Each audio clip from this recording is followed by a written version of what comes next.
والصلاة والسلام على رسول الله وعلى آله وأصحابه أجمعين والتابعين لهم بإحسان إلى يوم الدين. أما بعد،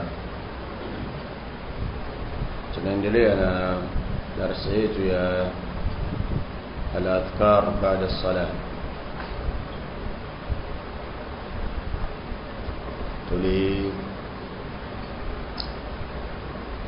Tulisoma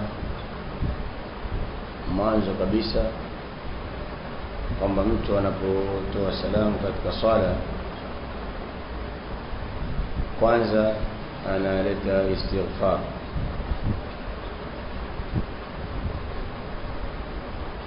Nakumbuka jamaa yote tutazisoma dhikri yote tulizosoma mpaka pale tuliposoma tulichoanza hivi.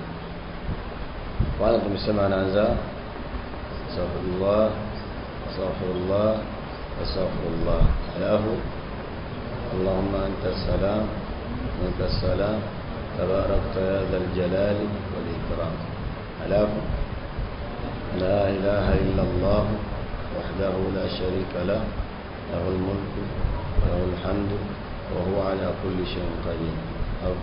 Allahumma la mani'a lima a'tayt wa la mu'tiya lima mana'at wa la yanfa'u dhal jaddi minkal jadd.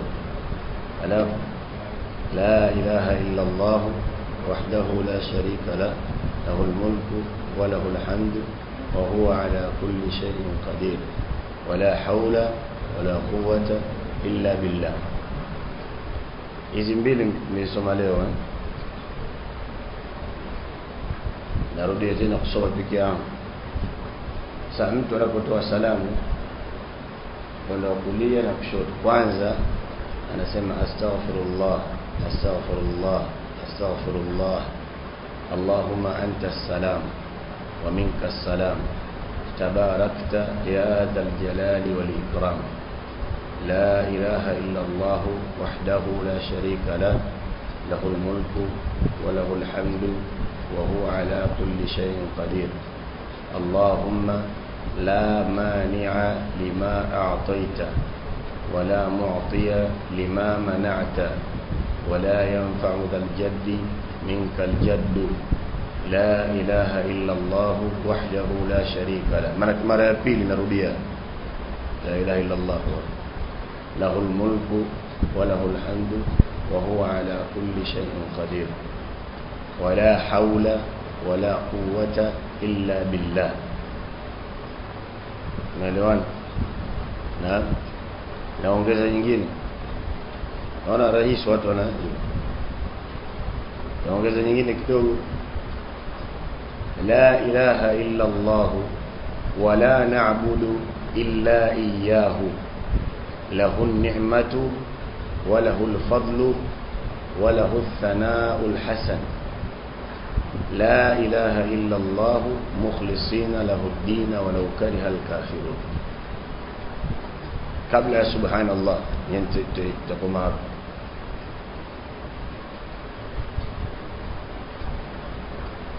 Kwa hiyo dhikri tuliozidisha sawa بعد إلى لا إله إلا الله وحده لا شريك له له الملك وله الحمد وهو على كل شيء قدير. اللهم لا مانع لما أعطيت. kutokea pale tumesema unarudia tena la ilaha illa Allah wahdahu la sharika lah lahul mulku wa lahul hamdu wa huwa ala kulli shay'in qadir wa la hawla wa la quwwata illa billah. لا إله إلا الله ولا نعبد إلا إياه له النعمة وله الفضل وله الثناء الحسن. يا kwanza ni tha, ya pili ni sin. وله الثناء الحسن. لا إله إلا الله مخلصين له الدين ولو كره الكافرون. تكرر صوت لا إله إلا الله وحده لا شريك له له الملك وله الحمد وهو على كل شيء قدير ولا حول ولا قوة إلا بالله.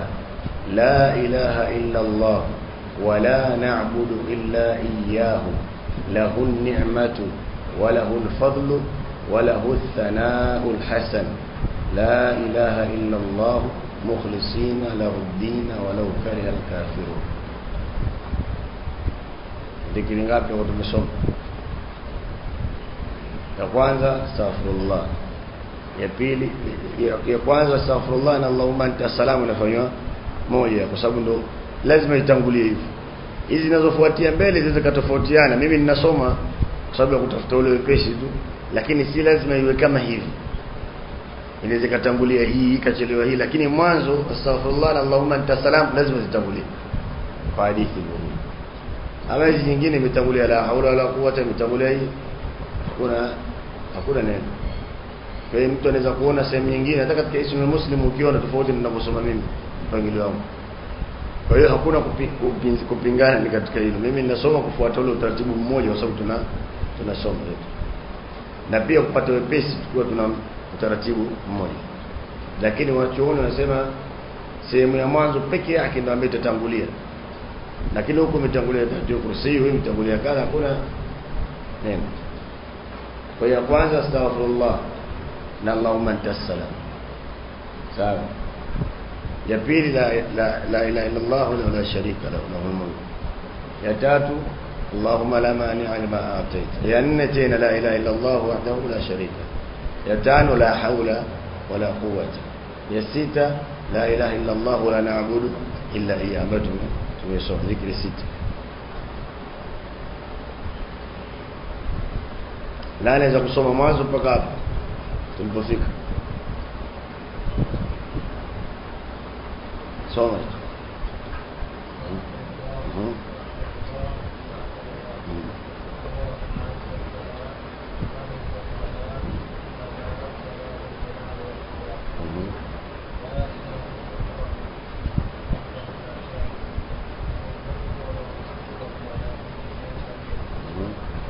اللهم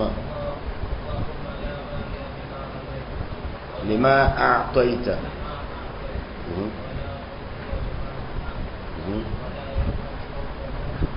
ولا ينفع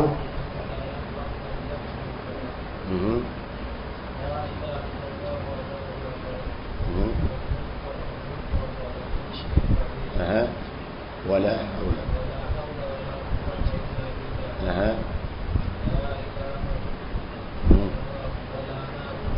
ولا نعبد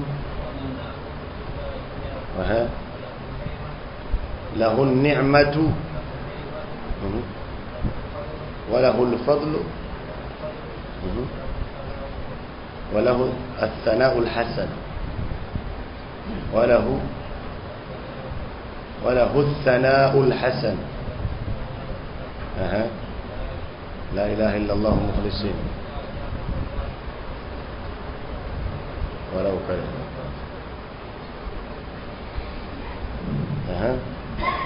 mwingine naam shekh astaghfirullah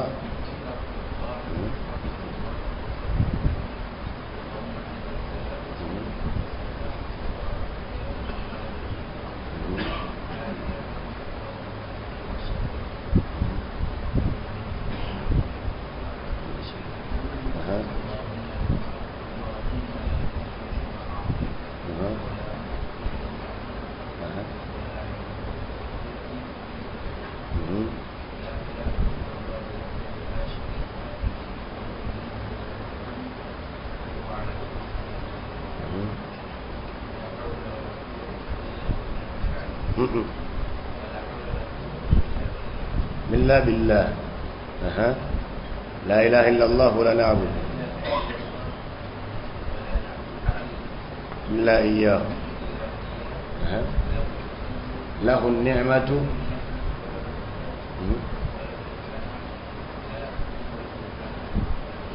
وله الثناء الحسن إلا الله مخلصين. sita hizo. Mwingine wewe soma mpaka utakapofika ni hapo.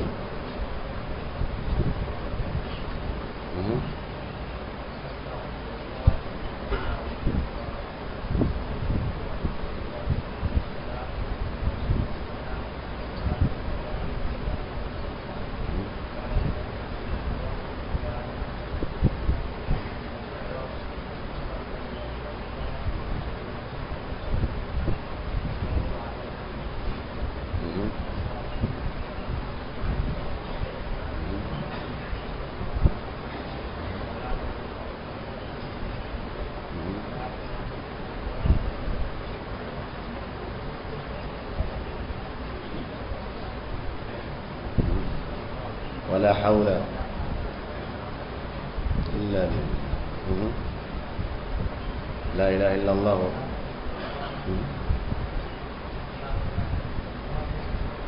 ولا نعبد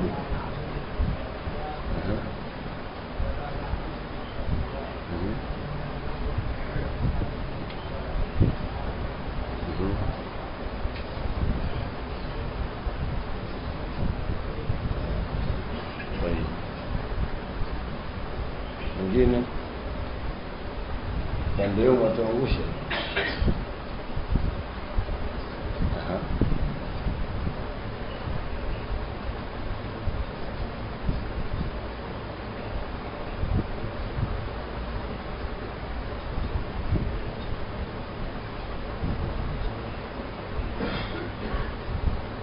اللهم لا مانع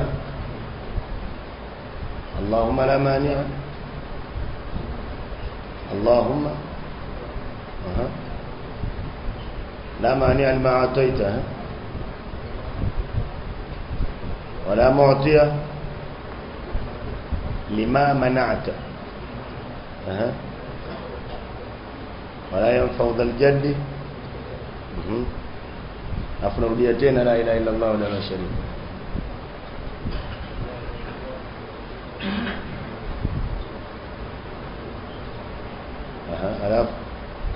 ولا حول ولا حول مالزين لا إله إلا الله ولا نعبد له النعمة لا إله إلا الله مخلصين fanya mazoezi maana yake dhuhuri mtu usome la asili kwa hivyo. Kwa hiyo tumesoma dhikri ngapi? 6.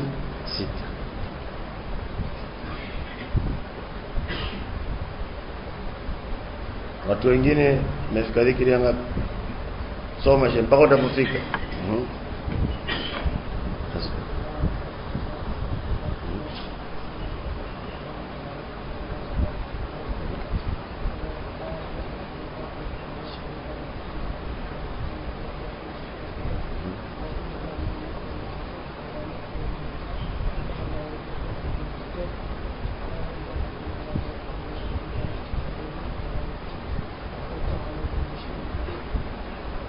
ولا حول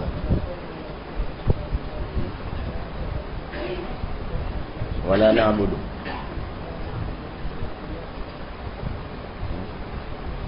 له النعمة وله الفضل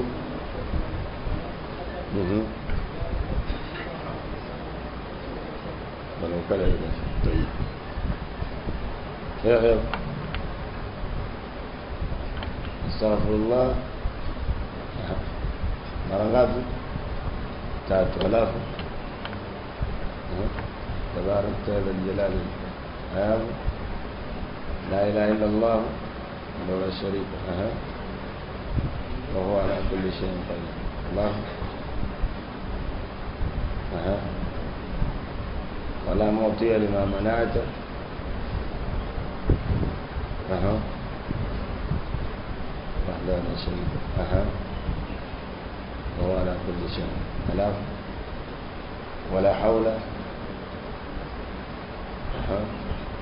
لا إله إلا الله ولا نعبد له النعمة وله الفضل وله الثناء الحسن لا إله إلا الله مخلصين له الدين ولو كره الكافرون.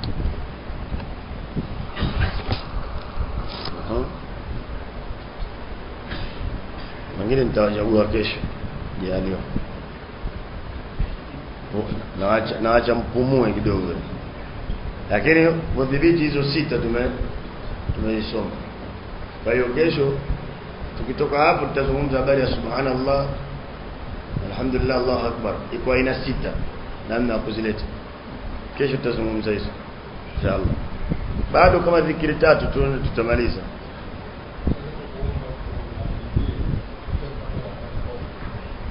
Awela kitabu sasa yaandika mambo kwa ufafanuzi wake na kadha na hivi lakini sitaki kutoa, nazungumza tu mpaka mdhibiti. Yani nyinyi mnisikilize mimi afu mdhibiti kama watu walivyosoma zamani. Lakini inshallah baadaye tutachagua sehemu ya zile adhkari, alafu tutazitoa watu watakuwa nazo ya swala. Adhkari baada ya sala, na kuna adhkari za asubuhi na jioni. Kuna risala nzuri nipo ninaandika adhkari za asubuhi na jioni pia inshallah. Lakini tutaja adhkari na ufafanuzi kidogo, maana yake, maneno yalivyo. Lakini hii adhkari baada ya sala iko hizi adhkari ninazosoma zote kwa mfumo wa kule kwenye kitabu ulivyokuja. Risala ninayo pale, ngoja ni risala ndogo ya Kiarabu, na sababu baadaye nikaja nayo kaiona ile ambayo tumeitumia kufanyia tarjuma hiyo. Lakini risala ndogo hivi ya adhkari baada ya sala inshallah tutaangalia kwa baadaye kama hataweza kutoa kopi mahali wakawa mtazamo. Lakini swala la adhkar watu wasione kwamba haikuhusu, inamhusu mtu fulani. La, adhkari ni kitu muhimu kabisa mtu kujua adhkari mbalimbali. Leo kuna dhikri ya mtu kutoka nyumbani, lakini angalia ile maneno yalivyo na maana yake. Mtu akiingia nyumbani, akipanda kipando, akiteremka huko anakoenda, Mtume sallallahu alaihi wasallam anasema man nazala manzilan, mtu ameshukia mahali. Mtu anaweza kusafiri kutoka hapa, lakini anaweza kwenda na basi Mombasa, ukafika mahali labda amesimama mbele watu wanaanza kunywa chai, wengine tunachoona tena kadha. Malindi mfano maarufu ni kwa hivyo, ameteremka mahali fulani, atakayesema a'udhu bikalimati llahi tammati min sharri ma khalaqa mara 3 marat, a'udhu bikalimati llahi, ninajikinga kwa maneno ya Allah at-tammati yaliyotimia. A'udhu bikalimati llahi tammati min sharri ma khalaqa, kutokana na shari ya alichokiumba chochote kile. Akisema maneno hayo, lam yadurruhu shay'un, hakitamdhuru kitu chochote mpaka anaondoka sehemu hiyo. Maneno ya Mtume sallallahu alaihi wasallam anasema. Kadhalika mtu anapotaka kuingia kwenye mji, kwamba sasa wewe waenda ndo Mombasa, mji, kila mji una mahali unapoanzia kuingia kwenye mji. Waona sasa ndio waingia kwenye mji,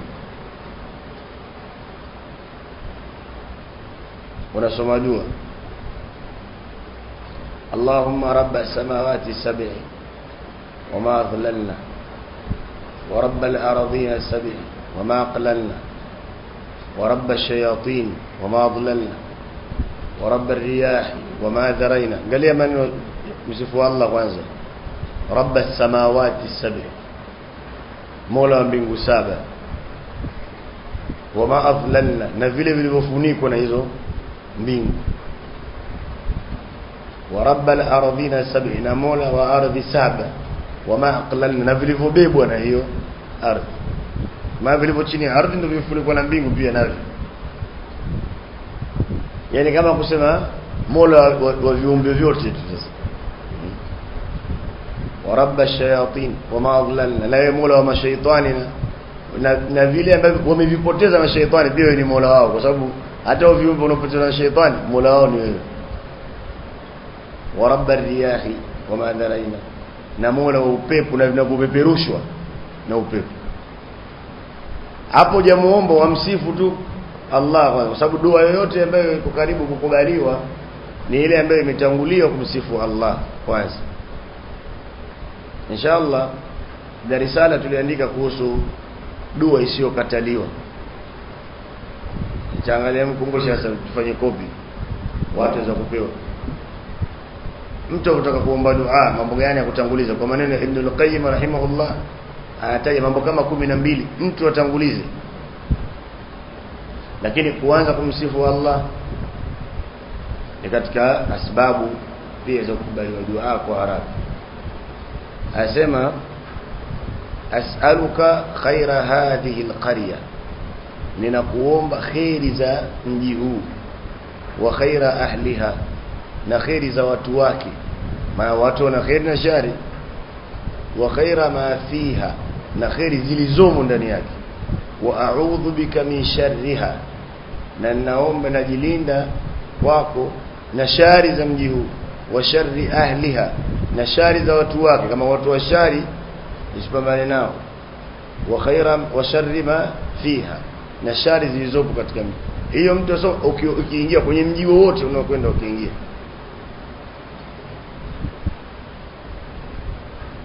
si tuwasoma unaona kazi. Kwa hiyo adhkar ni kitu muhimu sana, ni kinga, tusighafilike nayo. Kwa mtu kujifunza adhkari, usione kwamba hilo bwana hatujifunza watu wengine. Wengine sema hasa watu wazima, mambo ya kusikilizana, tautiana aibu bure. Ndio juzi nikasema, kwa hiyo ukibaki hivyo hivyo hujui ndio wa mwerevu. Sivyo. Tutumieni muda. Hizi adhkari sehemu nyingi vikienda msikitini kama vitosomesha. Na tutasomesha watu wazima wengi na wamethibiti watu wamefanya kama hivi tunavyosoma. Kwa sababu kitu chochote uwezo kuona kigumu tukianza tutuma hivi makulisina, lakini ndio kama hala ukishadhibiti ndio unawepesi tu. Wazisoma wala una wasiwasi. Lakini wewe ona kwamba nitajifunza nitajua. Sio mwanzo tu kama mimi najua hizo sitojua. Kwa hiyo mtu anaweza kuja dhuhuri, hata ukikaa na mwenzio nisikilize. Hata ukifika ya pili sawa. Kesho utafika nyingine ya tatu. Si kwamba kila mtu msikiliza lazima usome mpaka mwisho zote. Lakini je, ukisoma mbili ndio ushazijua hizo tayari. Tutakuja kusikiliza nyingine. Lakini je, kama ukusoma hata moja ndio uzijui. Kwa hiyo watu wakariri adhkar. Lakini kitu kingine kitatusaidia sasa kudhibiti kile kilichokuja katika adhkar. Kwa sababu ukidhibiti kilichokuja ni wepesi kujua kile kisichohusika. Sawa? Ni wepesi kujua. Lakini je, ukiwekewa adhkari nyingine watu wanasoma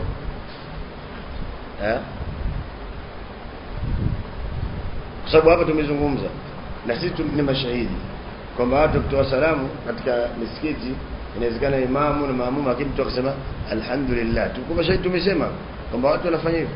Je, ipo? Sasa mtihani uliopo, kama hutaki kujifunza ile adhkari na utasema ile inayosemwa na watu, maana ndio ulioikuta na hakuna nyingine ambayo umeijua. Mwisho utakuja kuambiwa hilo, unasema kisi tuchazoea ile.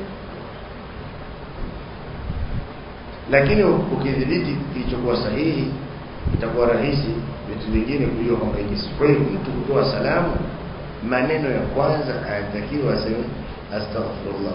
Tena niliwahi kuzungumza hapa kwamba ukisoma vitabu tutasomeshwa hata tunaposoma na madarasa nyingine maneno ni hayo hayo.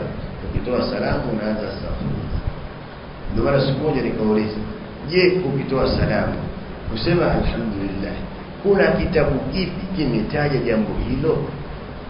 Niuliza kwa sababu hivi vitabu madarasa tumesoma sote tumesoma hivi. Sasa lakini sasa ukishasema neno hilo tu itakuja hoja nyingine. Si hoja kwamba hadithi imesema hivi, itakuja hoja mbili. Hoja ya kwanza utajiambiwa kwani ni vibaya, hiyo hoja ya kwanza. Kwa sababu yeye ameshukuru kwa kuwa ameswali salama mpaka mwisho, ameshukuru. Hoja ya pili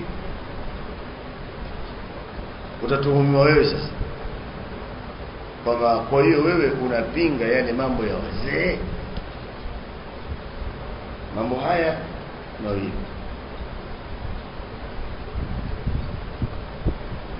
mzee yupi anapinga? Kwani katika Uislamu mzee ni nani? Yani mtu wa zamani sana katika Uislamu ni Mtume sallallahu alaihi wasallam na maswahaba, ndio wazee wa zamani katika dini.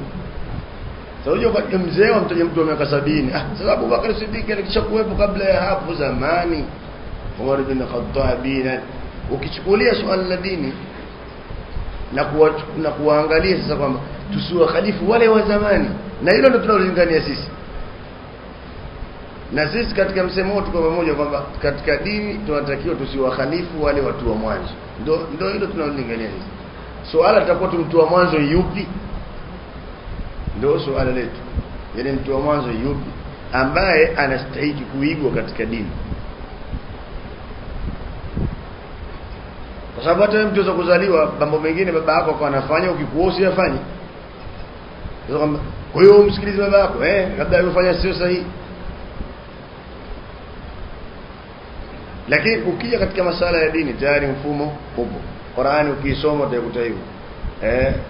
As-sabiquna al-awwaluna, wale waliotangulia wa mwanzo, minal muhajirin wal ansari, katika muhajirin na ansari, walladhina tabauhum biihsan, na watakiwa wafuatia hao kwa wema, wakawa na Uislamu kama wao.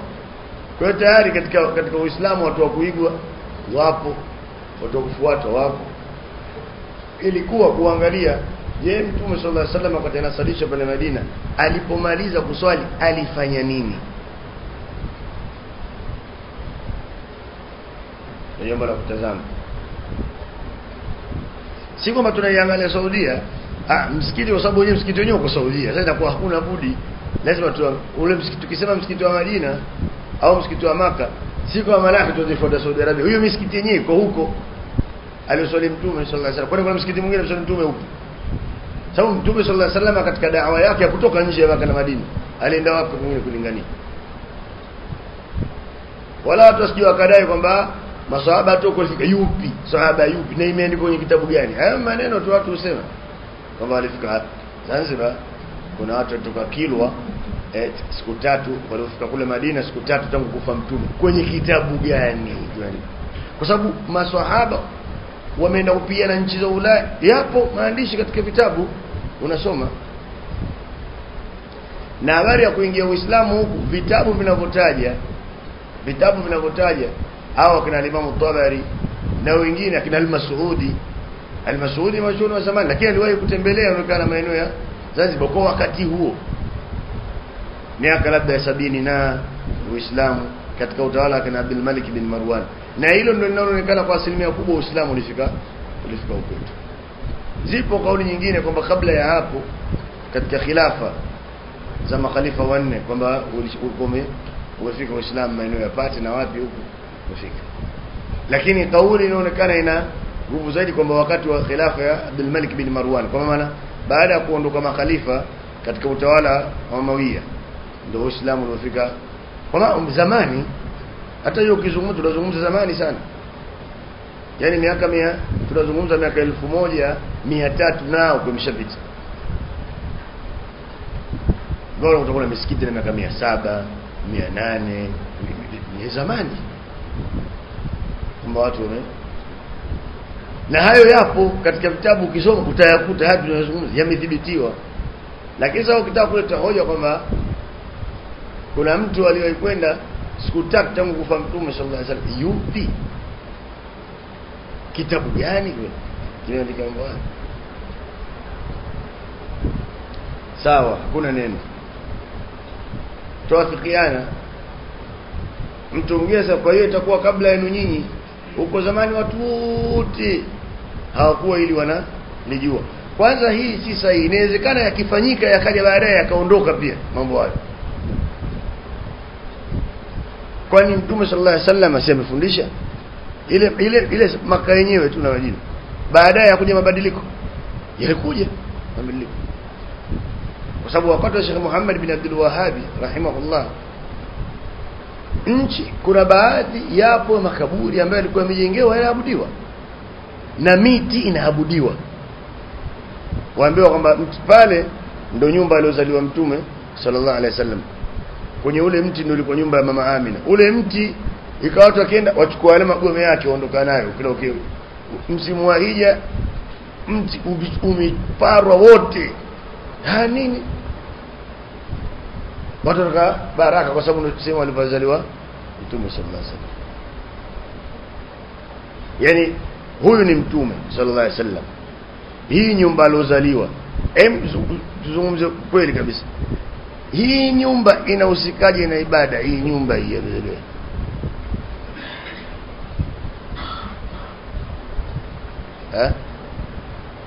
Kwa sababu Qur'ani imekuja mfano mtu ametufu al-Kaaba, lakini tunaona kuna aya watakhidhu min maqami Ibrahim musalla, tusalla kama mbili. Kwa sababu aya hii alozaliwa itahusika vipi? Ama zile athari zake yeye ndio imethibiti hivyo, athari za Mtume sallallahu alaihi wasallam.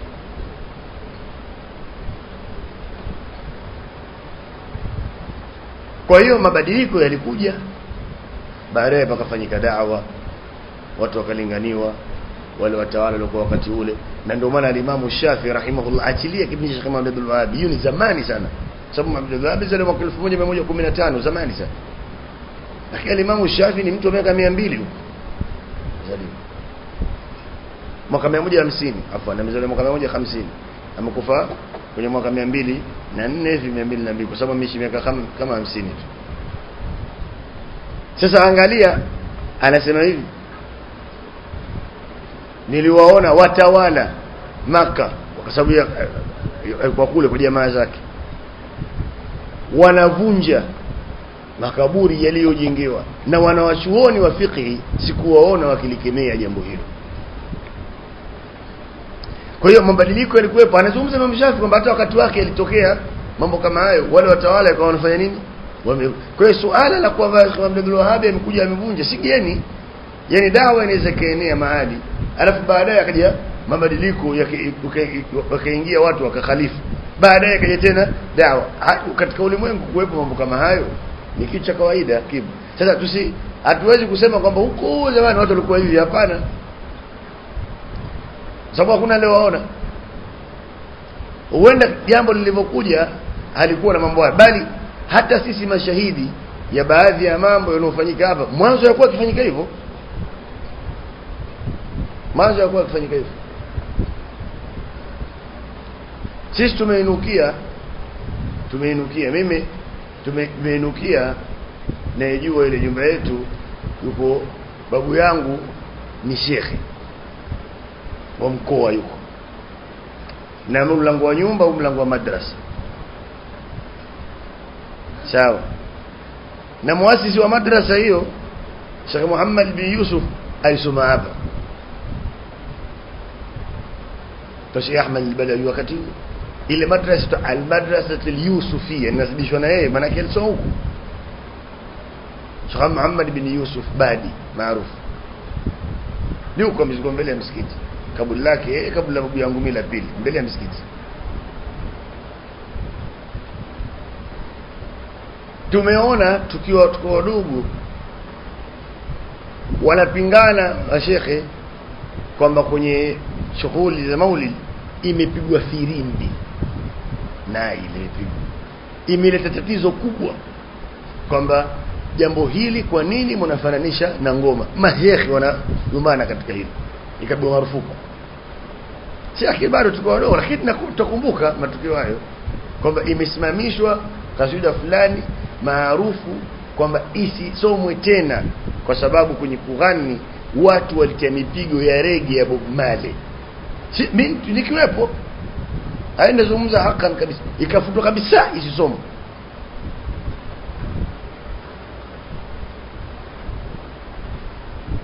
Hamjanielewa? Kwa hiyo hata mambo yalipoanza mwanzo hayakuwa hivi tunavyoona, hayakuwa hivi, bali hiyo nazungumza huko, bali kuna utaratibu maalum upo. Hata ukisoma historia ilivyokuwa, palikuwa hizi shughuli za aina hizi mbili. Ipo ile shughuli ya wenyewe wenye jambo, na kuna wengine shughuli za beach boy huko, sababu hizo maulidi mbili tofauti. Ile maarufu na kwa zamani tutaje. Kwa hiyo ukisoma hii shughuli inayofanyika na mashekhe, kwanza ifanyika msikitini, kuna kuwa na utaratibu wa kukaa. Si masala kama mtu atainuka atakisha bejasu kiuno, hakuna kitu hicho, hakuna kabisa, haikuwa hivyo. Hiyo ni ile maulidi iliyofanyika na watu wengine, sasa wageni tu wakuvamia ndio walikuwa wafanya hivyo. Yeye hivi sasa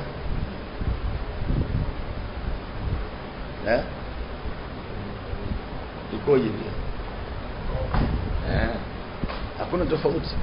Mtu ndani ya msikiti, vifaa vyote vya muziki, tumia kinanda, tumia gitaa, tumia filimbi, tumia kitu gani kimetofika. Na hakika kabisa lau wale mashekhe wa mwanzo ungekuwa miaona usingekubali abadan, usingekubali. Mimi nakwambia, sikwambii vitu vyote, nakwambia filimbi ilitumika, bali mtu wa kwanza Tanga, mtu wa kwanza kupiga dufu msikitini ilipelekwa kesi kwa kadhi Zanzibar, akafungwa. Mtu wa kwanza kupiga dufu msikitini ilikuwa na kesi, ukaulizwa, amefungwa, likapelekwa swali Unguja, akasamehewa, akaachiwa. Hayapo yapo, yamedhibitiwa, julikana kwa nini amepiga dufu msikitini, kwa nini. Haya, je, watu wale uwalete sasa, waambie muoneni jambo lilivyo. Ndio maana tuzungumza, tusishurutishe kwamba mbona uko zamani ipi. Huenda mambo yalibadilika na wenyewe walibadilisha, lakini hayakuwa hivyo, wala watu wako wakifanya hivyo. Baadaye yakaja likawekwa hili, likawekwa mpaka watu mambo mengi wakachukua. Sasa ilivyokuja kuzungumzwa vingine, inawezekana hivyo ndio vya zamani. Sasa ikaonekana hata hapana, imekuja tatizo. Wa kullu khairin fi ittiba'i man salaf, khairi zote zipo katika kuwafuata wale watu wa mwanzo, watu wema katika umma huu. Wa kullu sharrin fi ittiba'i man khalaf, na shari katika kuwafuata wale waliokuja wakakhalifu baadaye. Kwa hiyo sisi tudhibiti azkar ambazo mtu unajua, ukiambiwa hii iko wapi, kwenye hadithi iko, na dhikiri hii iko wapi, hadithi unayo, na dhikiri hii iko wapi, hadithi unayo. Si kwamba kusema kwamba mwaka huu tumeona tuongeze hadithi, tuongeze dhikiri nyingine, na mwaka huu tumeona tuongeze dhikiri. La, dhikri tayari zilishaletwa, labda watu kuwafahamisha tu, lakini tayari zinajulikana kwa sababu zilishasoma. Sawa, alisoma Mtume sallallahu alaihi wasallam, imedhibiti vitabu vya hadithi katika Bukhari, katika Muslim, katika Sunan Sunan Abi Daud, Sunan Tirmidhi, Sunan Nasa'i, Sunan Ibn Majah, katika masanidi ziko hadithi musannafat. Hadithi tayari zimedhibitiwa kwamba Mtume sallallahu alaihi wasallam, na idadi wanataja, na idadi, mwenye kusema maneno haya mara 4 kadha wa kadha wa kadha, mwenye kusema maneno haya mara 10, idadi pia imedhibitiwa. Mwenye kusema maneno haya mara 3, hiyo astaghfirullah imekuja mara 3, lakini haikuja Allahumma anta salam mara 3. Ndio watu tuseme mara hiyo moja. Kwa hiyo kilichopo ni sisi kusoma, yani mafunzo, na kuyafanyia kazi, si kwamba kuyapinga na kuchukua mambo mengine tukaweka, la hapo tutakuwa tumekosea. Kwa hiyo sisi bado tuendelea kuhoji swali muhimu kabisa kwamba maneno ya kwamba mtu baada ya kutoa salamu asema alhamdulillah yako wapi, hiyo tuendelea kulihoji hivyo hivyo. Ima jawabu lije au lisije, kama huu ndio utaratibu wetu na nyinyi msikitini ule msikiti wenu, kwa sababu wengine wasema hivi. Kuna wazee wetu mmoja matata sana, na mzee mmoja alikuwa msikitini, ukienda ukiswali ukifunga swala, sababu kule Tanzania kuna mambo mengi. Kuna msikiti wameandika nje msikitini, sawa, msikiti huu marufuku kuswali wahabi, nje wameandika. Wengine ukiingia msikitini ukiswali ukaonekana mtu labda ametikisa kidole, kwa wale wanaona kama ni sunna kutikisa kidole, ndipo wanachuoni wanaunga mkono hadithi nyingi. Na wengine wanasema kunyoosha, na watu wanachuoni wa sunna wao huona kwamba hii ni alama ya kiwahabi. Kwa wale wanachuoni wengine wala haoni hivyo, bali wanaidhoofisha hadithi. Au mtu amefunga swala, kwa mzee msikitini unaswali, anakuambia bana msikiti wenu si huu, na upo ndani ya swala kabisa. Sababu unajua hii miji ya pwani na mambo mengi tofauti ukitembea miji ya bara. Hata katika da'wa ukitembea hii miji ya pwani na miji ya bara tofauti ilivyo, kwa sababu hii miji watu ujuaji, hata kama hasiyejua pia huwa anajua, kwa sababu yeye yuko pwani. Hata asiyejua pia naye anajua, na atakutajia mambo, atakutajia hivi. Na sisi tumekutana challenges nyingi sana kwa familia yetu, kwa sababu sasa tumezaliwa nyumba hizo, tutafanyaje? Na maneno anosema yale tuliyoyaona pia tuminukia nayo, yale mazungumzo wanayozungumza, muda mwingine vitisho, kwa sababu akrabu watu wa bid'a katika mambo ya ushirikina ni jambo kwao, ni jambo la karibu tu. Na wao wanazungumza kwamba mtu akiona kwamba wewe huelewi, kila akikuelekeza huelewi, watakuroga kidogo.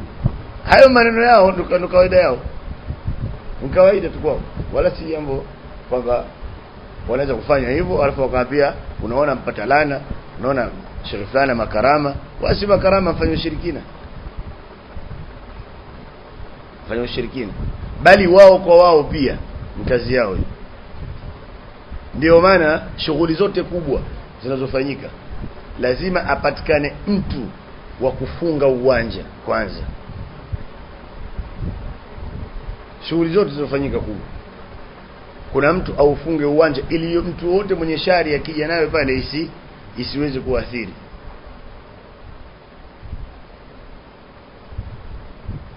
Au nyewe mjue hivyo? Hamjui kabisa. Mnaishi wapi? Mbona unajua? Wewe sio, hakuna, hujui. Kwani waambiwa? Usikujua. Usikujua. Lakini ufunga uwanja kuna kutakiwa idhini mashehe, hakuna.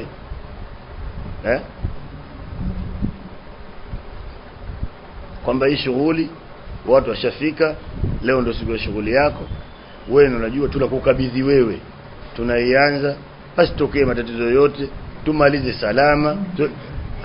Wazungumza mashehe kwa kabla watu wanakuja kwamba tayari jambo hakuna. Sasa kama hamjui fuatilieni, pelelezeni iko.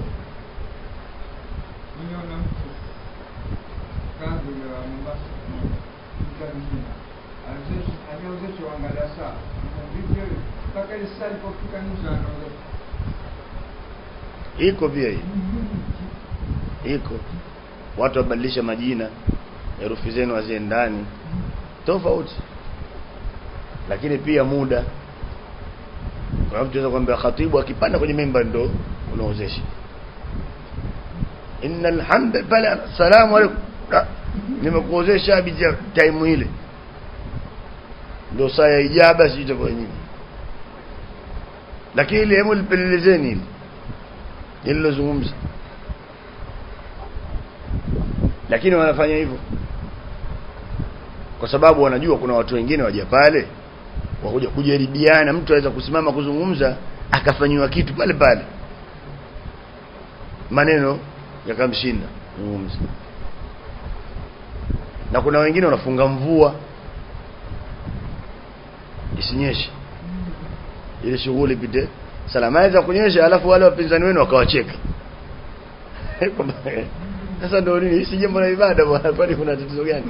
Nyinyi mnafanya kwa ajili ya Mola wenu. Kwa hiyo kuna mambo mengi, huenda baadhi ya miji iko hivi, kuna tofauti, lakini hayo mambo hupatikana kwenye mambo mengi kwenye hii minasabati na hizi shughuli. Lakini wanatumika pia watu wenye mambo ya uganga waje na wao wafanye baadhi ya mambo pale katika kukinga, wanatumika pia, hata sio watu wa ibada lakini waje kwa ajili ya, yani kama wewe unafanya shughuli yako ukachukua askari watazame amani pale, kama mtu ataleta vurugu, kama itotokea hivi, si huja askari sehemu ya mkusanyiko wa watu wengi. Serikali iko hivyo, ndio utaratibu. Inawezekana hata kama watu mnaswali Eid, lakini kuwepo wale sehemu watu washakuwa wengi, wanakuwepo kwa sababu lolote linaweza kutokea wakaweza kudhibiti. Kwa hiyo na wao pia wana askari wao, wawepo pale waangalie amani. Je, kuna mtu washari pale yupo? Kuna mtu atakayeharibu shughuli yetu? Sio kwamba anaharibu kwamba atafanya fujo wapigane. Kuharibu kwa namna nyingine. Labda kinaweza katumwa kitu huko, wengine kikaa kimekuja. Sasa kicharudishwa vipi kile? Na mbona wengine wasimulia wenyewe pia? Hata wenyewe pia wanaweza kusimulia. Kwani katika hizo shughuli si alikuwa anakuja yule Darweshi kutoka Tanzania maarufu aitwa Rocket. Sasa hivi ni mtu mzima sana mzee. Alikuwa akija watu wengi watakukaa naye pamoja, sababu kaa naye kusema nyinyi watu 10 nyote habari zenu mnazo, swala zenu mlizoswali wiki zote hazijasihi. Sasa watu wanamkimbia, sijui akatajua amali zao bure. Sasa hiyo ni akili kweli? Yeye habari hizo anazo wapi? Anapata wapi?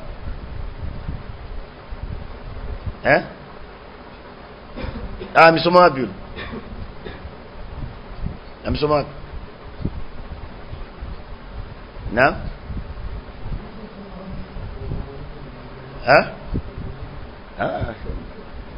Hapana, najua watu wanaokuwa madarweshi asili ni ugonjwa, halafu baadaye anafanywa ruqya hizo kiganga. Lakini hawa wenye ushekhi, uganga wenye ushekhi, sababu mimi waita kuna mganga wa kitabu, lakini ni hayo tu. Halafu kwa sababu masi ya sheitani inampelekea yeye alinganie awe dai, yani masi ya sheitani. Yule sheitani si mtu anakuwa na sheitani akaambia wewe unatakiwa uwe mjanga, au nyewe mjiona na lakini mtu hajui chochote katika ule uganga kabisa, lakini anaambiwa kuwa hivyo.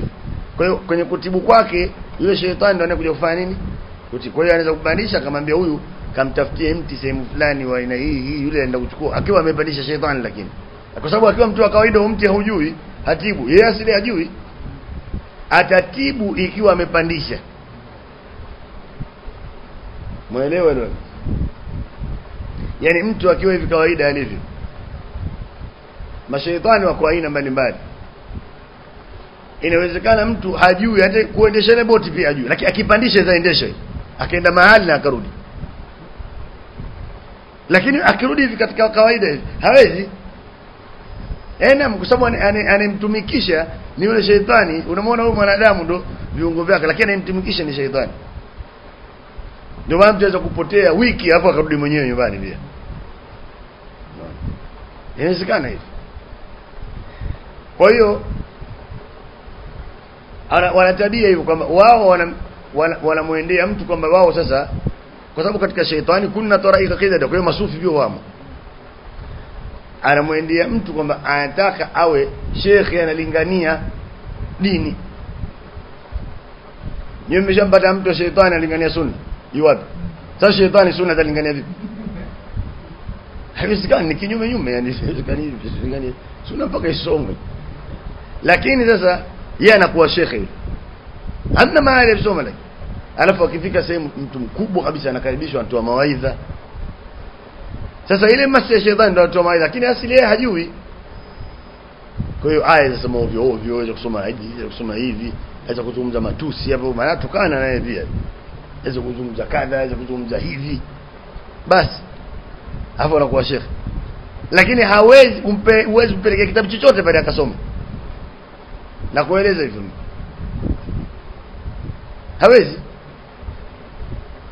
Hawezi amsomesha nani? Lakini anawapa watu ijaza kwa kuwatemea mate makohozi. Naam. Kabisa. Hii pato kwenye YouTube wanaonyesha. Amempa ijaza kijana fungua mdomo akamtemea kohozi, amempa ijaza. Sasa kwenye YouTube wanaonyesha. Ipo yule nani? Rocket.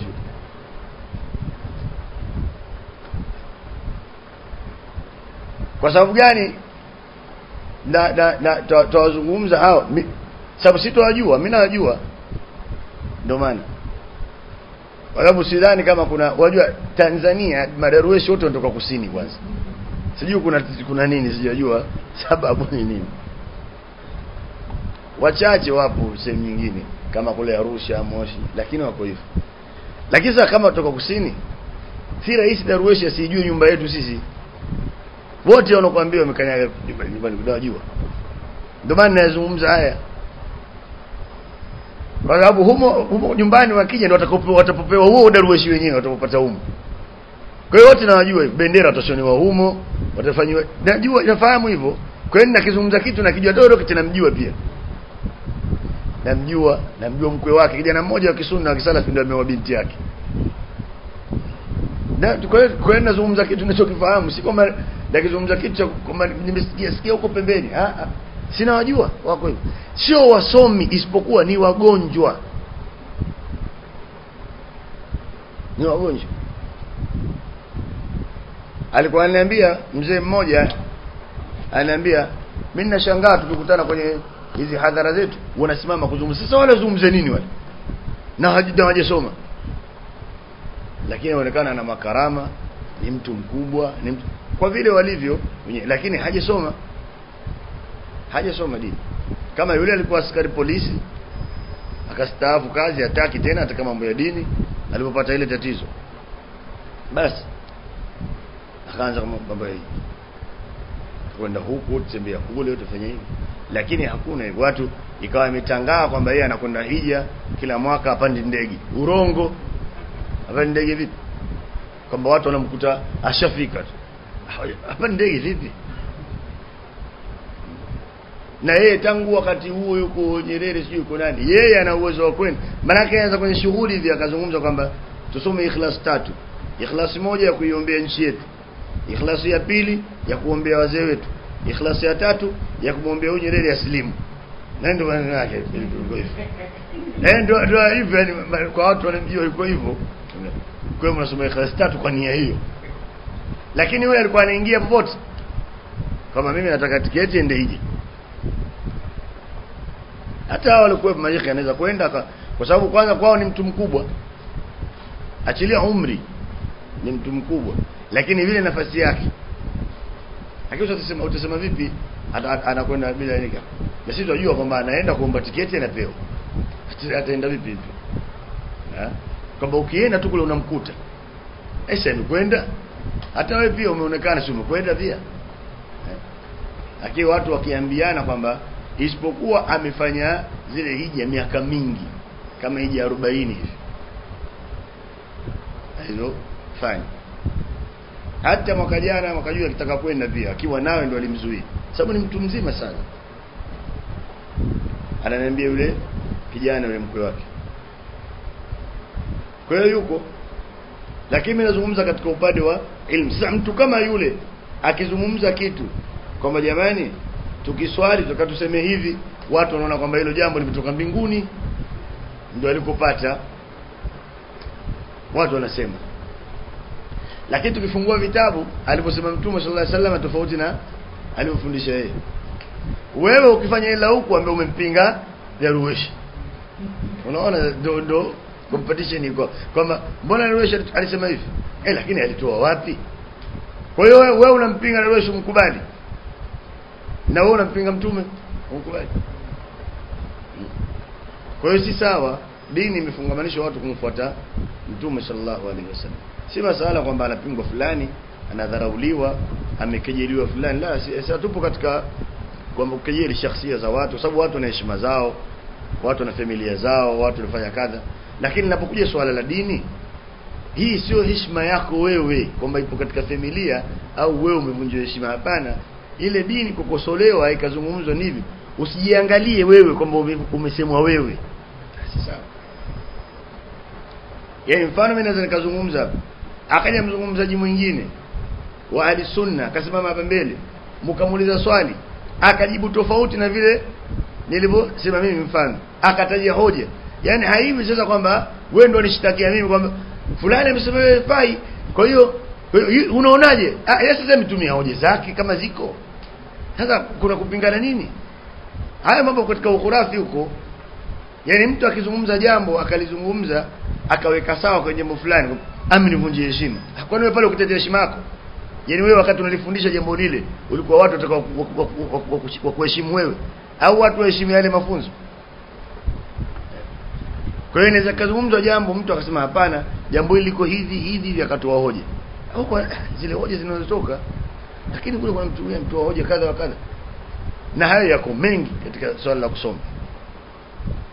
Lakini jamaa ukishasema hivi tu wanamtizama shehe fulani. Ukisema hivi umepinga ya wazee. Ukisema hivi umepiga kadha. La, suala lipo kwa limeafikiana na maelekezo ya Mtume sallallahu alaihi wasallam au halijafikiana. Ni swala letu lipo. Kwa hiyo tunaona adhkari, mtu akitoa salamu anaanza kusema astaghfirullah, si kwamba kuna shekhe wetu fulani ndio aliyetufunza wa tarika yetu. Aliyetufunza hivyo ni Mtume sallallahu alaihi wasallam na masahaba. Hadithi ya Aisha iko wazi radhiallahu anha katika sahihi Muslim. Sasa kama kuna nyingine ipo kwamba mtu anasema alhamdulillah na anafutana mikono usoni, ipo, wale wanaofanya watuambie, hakuna upinzani ikithibiti, na sisi pia katika watu tutakaofanya. Ikiwa hakuna, wafuate astaghfirullah. Sio kama watufuata sisi tukamwambia nyinyi wafuata wale watu wamekuja juzi. Ile astaghfirullah sio yetu sisi pia tusingejua. Pia ni mafunzo ya Mtume sallallahu alaihi wasallam. Sasa mtafanyaje? Mtenda kuuliza mtafanyaje?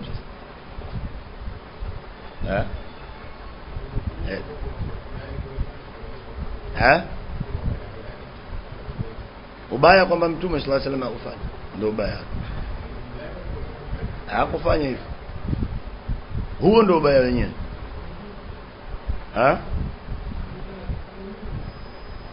Sawa, lakini Mtume hakufanya hivyo. Yaani jalia wewe ungekuwa enzi za Mtume, wewe ndio sahaba, ungefanya?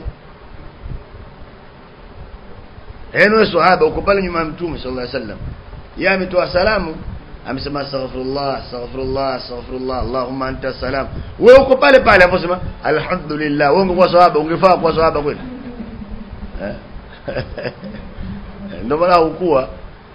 Kwa sababu sasa wewe uko pale pale tujalie, na ndio maana wanawachuoni wanasema mtu akiwa anakufundisha kitu kwamba Mtume sallallahu alaihi wasallam amesema hivi, anakusomea asa basi vuta sura kwamba kama vile pale mbele pana Mtume sallallahu alaihi wasallam, wewe ndio sahaba, yani vuta sura hiyo kama uko pale. Je, wewe anayekwambia unaweza kufanya kinyume ya vile? Labda kama amezusha, lakini akikwambia mtu kitu hapo kusomea hadithi, wewe vuta taswira kwamba ndio upo sasa unaisikiliza. Sio kwamba hiyo ilikuwa huko kwa maswahaba bwana, sisi tuko zetu huku Lamu. Si hivyo. Lakini kama hatakuwa na taswira hiyo, tutashindwa kutekeleza dini.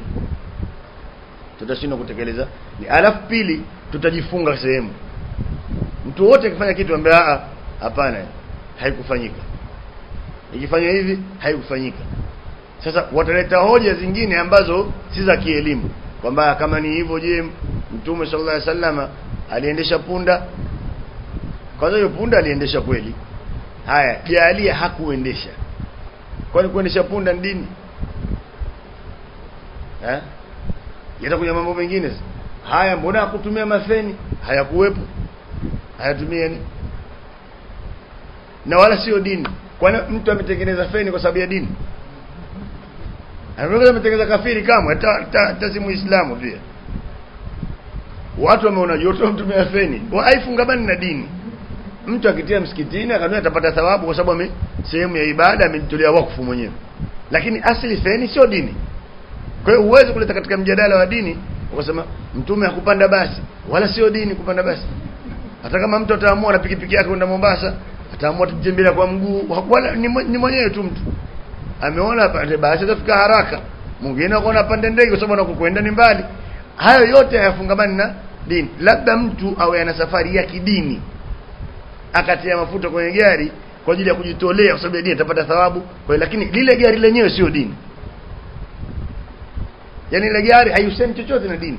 Kwamba ukipanda gari upata thawabu ngapi, ukipanda ndege je itapungua, ukipanda basikeli itapakuwa nyingi. Yaani hafungamani chochote na hakuna maelekezo hayo. Manielewa si?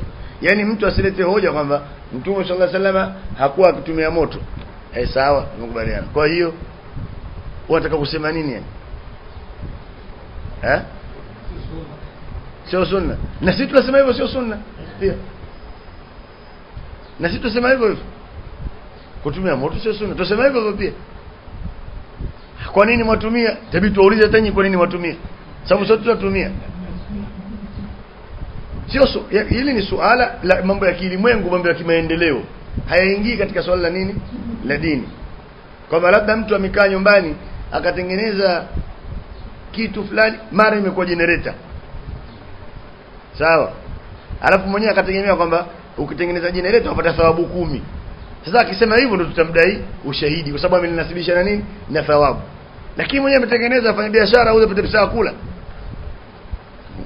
Kwa hiyo haya ni mambo ya kimaendeleo ya kilimwengu, yataingia kwenye ile aya wa khalaqa lakum ma fil ardi jami'an. Na Allah amewaumbieni yote yaliyo katika ardhi. Ni nyinyi wenyewe tu mtu utaalamu wenu sasa, lakini hayo mmeumbiwa hivyo. Lakini katika mambo ya kilimwengu na mambo ya kimaendeleo hakosolewi mtu akatafutwa nini? Ushahidi kwa aya au hadithi. Sababu haviingii vitu hivyo. Sasa mimi nakutajia adhkari swala ambayo Mtume sallallahu alaihi wasallam aliswali, akatoa salamu, akasema maneno, nakutajia hivyo. Wewe unaniambia bana kutumia simu. Haone vitu tofauti sana. Mbona simu? Sawa. Mtume sallallahu alaihi wasallam kadha. Mbona mtume akuvaa viatu kama vyako? Mbona mtume akuvaa saa kama yako? Haya mambo ya kilimwengu kimaendeleo mwaka huu kumekuja huko. Hata sisi kunaonekana baada ya miaka kadhaa tukishaondoka vikaje vitu vingine. Hii Lamu labda mnavyoiona nyinyi leo muona kwamba labda miaka ya huko mbele kaje kujengwa daraja hapo kwa yapita. Haya mambo ya kilimwengu tu. Wala useni na dini. Wala useni na mambo ya dini. Kwa hiyo usitaje mambo ya kilimwengu ya kimaendeleo wakanasibisha na nini? Na dini. La, wasitaje hivyo. Sisi tunazungumza dini